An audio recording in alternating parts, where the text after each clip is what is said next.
জয় ঠাকুর। শ্রী শ্রী রামকৃষ্ণ পুঁথি দেখতে দেখতে আমরা পঞ্চম খণ্ডে চলে এলাম। পঞ্চম খণ্ড অর্থাৎ এটি ঠাকুরের অন্তঃলীলা। আমাদের পাঠ চলছে প্রভুর চিকিৎসার্থ কলিকাতায় আগমন ও বাস। এই অধ্যায় থেকে ঠাকুরকে চিকিৎসার জন্য কলকাতায় নিয়ে আসা এবং সেইখানে রাখা। আজ পাঠ করব পৃষ্ঠা সংখ্যা 583 এর কিছু অংশ থেকে 584 এর কিছু অংশ পর্যন্ত। গতদিনের পাঠে আমরা দেখেছি দক্ষিণেশ্বরের মন্দিরে ঠাকুরের অবস্থা প্রায়ই খারাপ হচ্ছে, মাঝে মাঝেই উনি যন্ত্রণায় কষ্ট পাচ্ছেন, ভক্তদের মন ভালো নেই। এইবার ভক্তরা স্থির করলেন একজন ভালো ইংরেজ ডাক্তারকে দেখাতে হবে। এই মনে ভেবে চিন্তা করে তারা নিজেদের মধ্যে স্থির করে একদিন রাম, দেবেন্দ্র, কালীপদ, গিরিশ এই চারজন মিলে ঠাকুরের কাছে গেলেন দেখা করতে। যে মানুষটি এক ফোঁটা মুখ ভার করে কখনো থাকতেন না, শুকনো মুখে থাকতেন না, সদা হাস্যময় রসে বসে কথা বলতেন, তাকে এখন বিমর্ষ ভাবে দেখে ভক্তদের একেবারেই ভালো লাগছে না। সদানন্দময় হেন নিরানন্দ ধারা দেখি ভক্ত চতুষ্টয়ে প্রায় প্রাণহারা। তাদের একদম ভালো লাগছে না এরকম নীরবে ঠাকুরকে দেখতে। মুখ শুকিয়ে আছে, এক পাশে শুয়ে আছেন ঠাকুর। জিজ্ঞাসা করলেন কেমন আছেন। বেশ কিছুক্ষণ সময় নিলেন, তারপর সামলে নিয়ে বললেন ভালো নেই, গতকাল রাতে খুব কষ্ট পেয়েছি এবং প্রায় 1 পোয়া রক্ত বেরিয়ে গেছে, যা এই রোগের রীতি। ঘোর শ্রাবণ, চারিদিকে বন্যার জল ভাসিয়ে গঙ্গা এখন প্রায় গেরুয়া হয়ে গিয়েছে। তীব্র বেগে ধেয়ে ধেয়ে চলেছে সে নীল সাগর সঙ্গমের দিকে মিলিত হওয়ার জন্য। জাহ্নবী গঙ্গা কি ঠাকুরেরও শেষ দিকটার, জীবনের শেষ দিকটার সময় নির্দেশ করছে? ঠাকুরও কি তার মহাসমাধির দিকে এগিয়ে যাওয়ার ইঙ্গিত দিচ্ছেন? এই অবধি গতকাল আমরা পাঠ করেছিলাম। আজ দেখব তার পরের অংশ। ভক্তরা ঠাকুরকে বাসাবাড়ির কথা বললে পরে ঠাকুর রাজি হলেন, সেই অংশ। পুরী মধ্যে পুষ্পোদ্যান জাহ্নবীর কুলে, শ্রীপ্রভুর মন্দিরের পশ্চিম অঞ্চলে 6 হস্ত পরিমিত দূরত্ব কেবল, মাটি নাহি যায় দেখা তদুপরি জল। এত জল বেড়ে গেছে ভরা বর্ষায়, মাটি দেখাই যাচ্ছে না, এত অব্দি জল ঢুকে গেছে। সেই হেতু শ্রীপ্রভুর মন্দির অভ্যন্তর অতিশয় জলে সিক্ত রহে নিরন্তর। সর্বদাই স্যাঁতস্যাঁতে কাদা কাদা, একটু ভেজা ভেজা ভাব। এদিকে বিশাল আকাশে জলদেব দল ঝুরু ঝুরু ফেলিতেছে বৃষ্টি অবিরল। জলকণা মাখি অঙ্গে বায়ু বহমান, আর্দ্র করে অবিরত আশ্রয়ের স্থান। ঠাকুর যেখানে রয়েছেন সে জায়গাটা সম্পূর্ণ জল হাওয়া। আর এই জল হাওয়া, এই এখন ঘুষঘুষে জ্বর ঠাকুরের, এই অবস্থায় এই রকম হাওয়া আবহাওয়া একেবারেই ঠিক নয়। হেন ঠাই শ্রীগোসাই করিলে বসতি, স্বাস্থ্যের সম্বন্ধে তার হবে বহু ক্ষতি।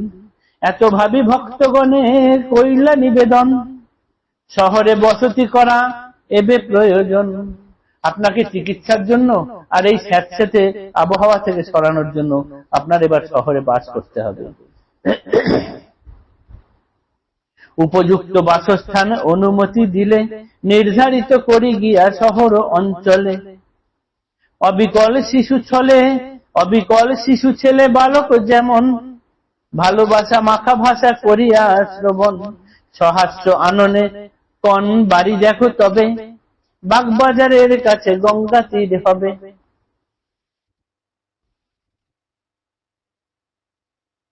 তাহলে ভক্তরা যখন বললেন যে এইরকম আবহাওয়ায় আপনাকে এখানে রাখা হবে না, আপনি যদি অনুমতি দেন তাহলে শহরের দিকে বাড়ি দেখতে পারি।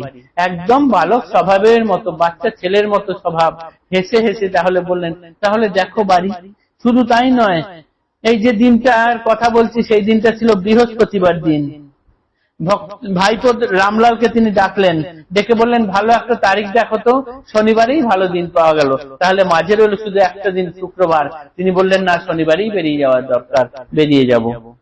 ভাতৃপুত্র রামলালে বলেন ডাকিয়া, যাত্রা দিন কর স্থির পঞ্জিকা দেখিয়া, সুন্দর যাত্রিক দিন পরে শনিবারে, আজি বৃহস্পতি আর একদিন পরে, সানন্দে ভকত বর্গ উঠিল সত্তর, অন্বেষণ করিবারে আজ্ঞামত ঘর। মাত্র একদিনের মধ্যে একটা ভালো ঘর খুঁজতে হবে, এই ঠাকুর যে যেতে রাজি হয়েছেন তার জন্যই সবাই আনন্দে আগ্রহ ভরে উঠে গেলেন। এইবার বলাই যেতে পারে বা মনে প্রশ্ন হতে পারে, আনন্দ কেন? ঠাকুরের তো এমন বিমর্ষ অবস্থা, ভক্তরাও মনমরা হয়ে আছেন তা দেখে, তাহলে আনন্দ আসে কোথা থেকে? উত্তরটা হচ্ছে এই, পুথিকার তার পরেই বলছেন, ঠাকুরকে দেখতে যারা আসছেন তারা প্রায় 3 ক্রোশ দূর থেকে প্রায় দিনই আসতেন, কিন্তু তাদের প্রতিদিন আসা হতো না, তারা তো শহরের দিক থেকে আসতেন। তাই কেউ কেউ 15 দিন পর, কেউ কেউ 7 দিন পর, কেউ 10 দিন পর ঠাকুরকে দেখতে আসতেন। তাই ঠাকুর যদি একটু শহর ঘেঁষা জায়গায় থাকেন তবে তাদের পক্ষে ঘন ঘন ঠাকুরকে দেখতে আসা সম্ভব হবে। এই জন্যই ঠাকুর যখন বাসাবাড়ি পাল্টানোর অনুমতি দিলেন তাতে তারা আনন্দ অনুভব করলেন। এবং ঠাকুর বললেন যে বাড়ি দেখো তবে বাগবাজারের কাছে গঙ্গা তীরে হবে। তো বাগবাজারের কাছে দেখো, পাশেই গঙ্গা আছে, কোনো অসুবিধা নেই। ভাতৃপুত্র রামলালে বলেন ডাকিয়া, যাত্রা দিন করো স্থির পঞ্জিকা দেখিয়া, সুন্দর যাত্রিক দিন পরে শনিবারে, আজ বৃহস্পতিবার আর একদিন পরে, সানন্দে ভকত বর্গ উঠিল সত্তর, অন্বেষণ করিবারে আজ্ঞামত ঘর। আনন্দ কি হেতু যদি জিজ্ঞাসিলে মন, তদুত্তরে কহি শুনো তাহার কারণ, প্রভু দর্শন প্রিয় ভকত নিকর, ক্রোশত্রয় দূরে এই দক্ষিণ শহর, সহজে এখানে আসা ঘটে না কাহারো, সপ্তাহে বারেক কেহ পক্ষে একবার, কিন্তু এবে কইলে প্রভু সরহস শহরে বসতি, দর্শন শুভ যোগে হবে দিবারাতি, মনে মনে সকলের স্থিরতর জানা, দুদিনের চিকিৎসায় সারিবে বেদনা। সবাই তো আনন্দ মনে করলেন, আর এটুকু ভাবলেন ওটা এমন কিছু ব্যাপার না, একজন যদি ইংরেজ ডাক্তারকে দিয়ে এনে দেখানো যায়, ও 2 দিন ডাক্তার দেখালেই ঠাকুরের এই রোগ সেরে যাবে। সেই হেতু ভক্তবর্গ হরষিত মন, কে জানে ঘটিবে পরে বিপদ ভীষণ। ভক্তরা এই ভেবে আনন্দ পেলেন ঠিকই, কিন্তু কে জানে যে পরে ভীষণ বিপদ অপেক্ষা করছে।